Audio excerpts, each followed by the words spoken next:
السلام علیکم پاکستان، السلام علیکم بلوچستان۔ ڈاکٹر محمود کاکڑ، اپنے YouTube channel doctor Mahmood Kakar, میرا پہلا ویلاگ ہے۔ انشاءاللہ کوشش ہوگی جو ہمارے مسئلے مسائل ہیں پورے پاکستان کے اور خصوصاً ہمارے بلوچستان کے، ان پر بات ہوگی انشاءاللہ۔ اور جتنے بھی ہمارے ادارے ہیں، کوشش ہوگی انشاءاللہ کہ وہ جو ادارے ہیں ان کو وزٹ کیا جائے، ان اداروں کے سربراہان جو ہیں ان سے بھی ملاقات کی جائے، جن اداروں میں اسپیشلی عوام کو مسائل کا سامنا ہے۔ ہم زیادہ تر بات کریں گے اپنے سیاسی جو پاکستان میں ایک ہلچل مچی ہوئی ہے سیاست کے حوالے سے اس وقت، خصوصاً 2024 کے الیکشن میں۔ اور آج کے ویلاگ میں بات ہوگی میں تھوڑا سا اسپیسیفائی کرواتا چاہوں 2024 کے الیکشنز کو، اور ساتھ میں آج بات ہوگی جو ہمارے نئے صدر یعنی پریزیڈنٹ آف پاکستان، جن کی آج نامینیشن ہوئی ہے، جو آج جیت چکے ہیں، تو ان کے اوپر بھی بات ہوگی۔ کن کن پارٹیز نے ان کو جو ہے وہ ووٹ دیا، کس کو کتنے ووٹ پڑے، کون سے دو جو کینڈیڈیٹ تھے وہ ایک دوسرے کے آمنے سامنے تھے۔ سب سے پہلے بات کی جائے تو 24 یعنی 2024 جو الیکشن ہوئے اس کے اوپر بہت سی باتیں ہوئی۔ جو جیتے ہوئے ہیں انہوں نے باتیں کی، جو ہارے ہوئے ہیں وہ کافی عرصے تک، کافی دنوں تک، خصوصاً ہم بلوچستان کی بات کرتے ہیں کوئٹہ میں، تو کافی دنوں تک وہ سراپا احتجاج بھی رہے، انہوں نے دھرنے بھی دیے، وہ بیٹے بھی،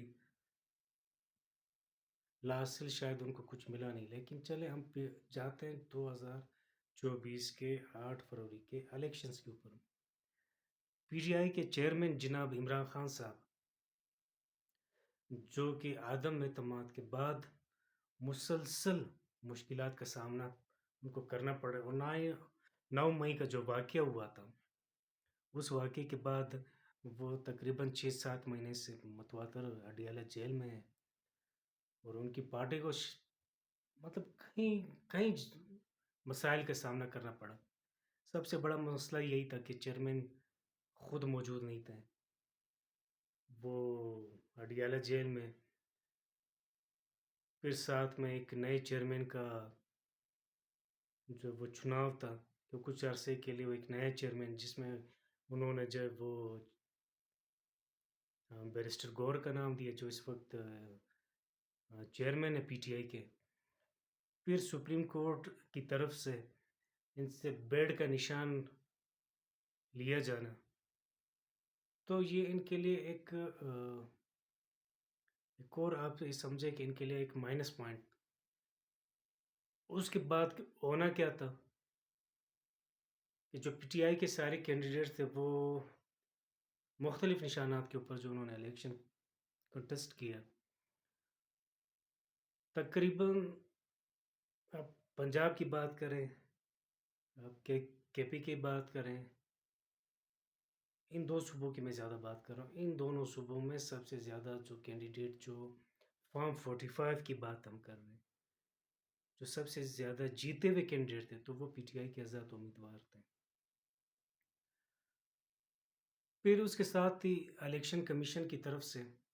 فارم 45 کے بعد، اب جیسے آج اناؤنسمنٹ ہوتی ہے کہ فلاں بندہ جو ہے وہ جیت چکا ہے، تو ساتھ ہی رات کو 12 بجے جو ہے وہ ان کی اناؤنسمنٹ روک دی جاتی تھی۔ پھر اگلے دن ہم جب دیکھتے تھے تو اگلے دن فارم 47 ایک نیا لانچ ہو کے اس فارم 47 کے اوپر جو وہ دوسرے کینڈیڈیٹ کو جتوایا جاتا تھا، تو یہ سب نے دیکھا، عوام نے بھی دیکھا۔ پھر عوام سے جب پوچھا گیا کہ مینڈیٹ کس کو دیا گیا تھا، تو ساری عوام پورا پاکستان یہ کہہ رہے ہیں کہ ہم نے مینڈیٹ جو ہے وہ ہم نے جو ووٹ کاسٹ کیے ہیں وہ عمران خان کو کاسٹ کیے ہیں، وہ جو آزاد امیدوار پی ٹی آئی کے کھڑے تھے ان کو کاسٹ کیا۔ اب صورتحال اس کے برعکس ہوئی، نون لیگ، ایم کیو ایم، وہ سب سے بڑی پارٹی نون لیگ کے ساتھ جو تیسرے نمبر کی پارٹی ہے اس وقت 2024 کے انتخابات کے بعد جن کے پاس سیٹیں موجود ہیں، وہ پیپلز پارٹی، وہ ساتھ میں ایک دو پارٹیاں اور چھوٹی پارٹیاں جس میں بلوچستان کی نیشنل پارٹی ہے، انہوں نے بھی ان کا ساتھ دیا، باپ نے ساتھ دیا۔ تو یہاں پہ انہوں نے جو مینڈیٹ دیا، یعنی آپس میں جو یہ پارٹیاں بیٹھی، جیسے انہوں نے پچھلے کچھ عرصے پہلے پی ڈی ایم بنایا تھا اگینسٹ پی ٹی آئی، اور تحریک عدم اعتماد پیش کی عمران خان کے اگینسٹ، تو ان کی وزیر اعظم شپ بھی اسی چلی گئی۔ اس کے بعد جو شہباز شریف کو لایا گیا، اس دفعہ اس 2024 میں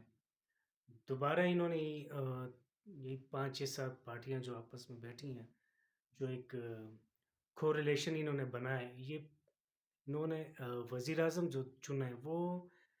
محترم شہباز شریف صاحب کو چنا ہے۔ پھر پنجاب میں جو وہ ان کو جو وہ نون لیگ کو ہی جو ہے وہ وزارت اعلیٰ دی گئی،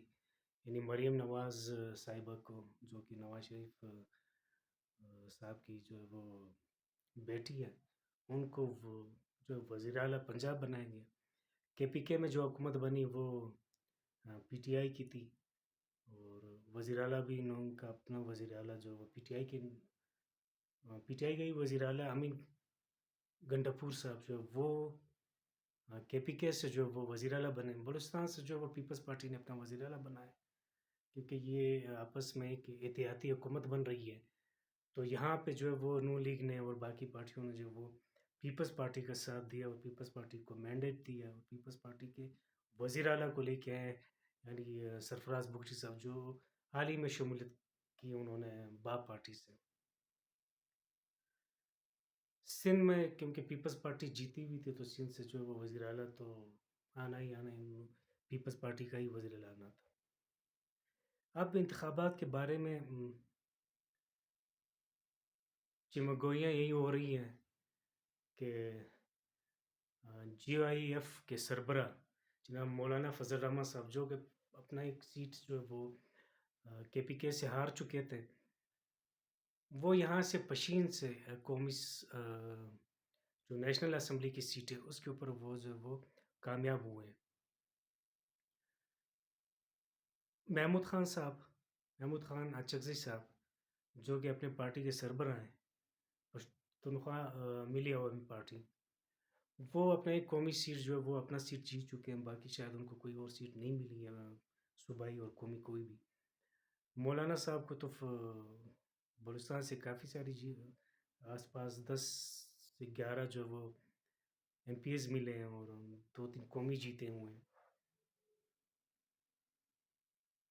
اب انہوں نے یہ ڈیسائیڈ کیا کہ ہم اگینسٹ گورنمنٹ جائیں گے اور ہم دھرنوں کے تھرو جائیں گے، ہم اس جعلی مینڈیٹ کو تسلیم نہیں کرتے ہیں۔ والعالم 75 سالوں سے کیا ہوتا آ رہا ہے ہم سب دیکھ رہے ہیں، ہمارے بڑوں نے دیکھا، پھر ہم دیکھ رہے ہیں، ملک وہیں کا وہیں پہ کھڑا ہوا ہے، وہ مالک کہاں سے کہاں گئے۔ ہم اپنے ساتھ والے ملک انڈیا کی بات کرتے ہیں، کہاں سے کہاں چلے گئے، ہم سے بنگلہ دیش بھی آگے ہو چکا ہے۔ اگر ہم ان کی جی ڈی پی کی بات کر رہے ہیں، ان کی جی این پی کی بات کریں، ان کے پر کیپٹل انکم کی بات کریں، وہ ہم سے بہت آگے چلے گئے۔ تو یہ ہمارے لیے سوچنے کا مقام ہے کہ ہم کہاں پہ کھڑے ہوئے ہیں اور ہماری سیاست کہاں پہ کھڑی ہوئی ہے۔ کیا اسٹیبلشمنٹ ان حالات میں بھی، ان حالات کو دیکھ کے بھی، کیا وہ خود کو سیاست سے دور رکھے گی یا نہیں؟ کیا وہ خود کو سیاست سے دور رکھنا چاہتی ہے کہ نہیں؟ یہ دونوں سوالات اٹھتے ہیں۔ آج ہم نے جو صدر کا انتخاب دیکھا، جس میں بھاری اکثریت سے لازم الملزوم سے بات ہے، زرداری صاحب جیت گئے، شاید 251 سم تھنگ ووٹ پڑے ان کو، اور 119 ووٹس محمود خان اچکزی کو پڑے، جو کہ پی ٹی آئی کے طرف سے جو تھے وہ حمایت یافتہ تھے۔ سب سے حیران کن بات تو نہیں کہہ سکتے، مفادات کی لڑائیاں ہوتی ہے، اسی لیے تو بلوچستان وہیں کا وہی کھڑا ہوا ہے۔ جو نیشنل پارٹی ہے انہوں نے بھی جو وہ ووٹ جو کاسٹ کیے ہیں وہ زرداری کو کاسٹ کیے ہیں، آصف علی زرداری صاحب۔ اب بات یہاں پہ ہوتی ہے کہ کیا یہ پارٹیاں جو وزیر اعلیٰ شپ کا کے مزے بھی جو وہ دیکھ چکی ہے، جو وزارتیں بھی لیتی ہیں، اور جو جب بھی ان کو دیکھا گیا وہ کابینہ میں موجود رہتے ہیں، کیا یہ اپنے مفادات کے لیے کڑے رہتے ہیں صرف؟ یہ جو عوام ہے ہماری، میں تو ان کو مظلوم ہی کہوں گا کہ 75 سال سے میں